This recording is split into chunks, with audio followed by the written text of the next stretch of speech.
दाता गंज बख्श अली अजमेरी रहमतुल्लाह अलैह, जस्टिस अमीर अली दाता साहब की सीरत लिखते हैं। वो कहते हैं कि ये जो भाटी दरवाज़ा है ना, दाता साहब के अकीदतमंदों ने इसका नाम अजमेरी दरवाज़ा रख दिया।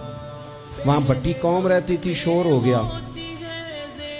राजा जय सिंह सरबराह था लाहौर का, उसे शिकायत लगाई गई कि आज अगर अजमेरी नाम पे दरवाज़ा है तो कल और नामों पे भी दरवाज़ा होगा। लोगों ने आके उसको राजा को शिकायत कर दी कि जनाब देखे जी, उन्होंने अजमेरी नाम रख दिया है। अब जहाँ जो अकीदतमंद थे ना जी दाता साहब के, वो भी तैयार हो गए कि भाई हमारे बुजुर्ग वहाँ आते जाते। दाता साहब असर की नमाज पढ़ के बाहर आए, क्या मसला है भाई? कहा जनाब ये भट्टी कौम ज़माने से आबाद है, उसका नाम भाटी दरवाज़ा है, आपके अकीदतमंद कहते हैं अजमेरी दरवाज़ा रखना है।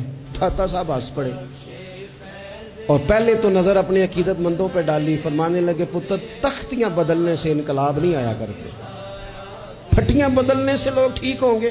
फरमाया अगर तुम्हारे अंदर ताकत है तो हिंदुओं सिखों के दिल बदलो ताकि ये मोहम्मद अरबी के गुलाम बन जाएं। ये तख्तियां बदलने का क्या माना हुआ? भट्टियां बदलने से तुम लोगों को तब्दील कर दोगे कि तख्ती पे नाम आ गया।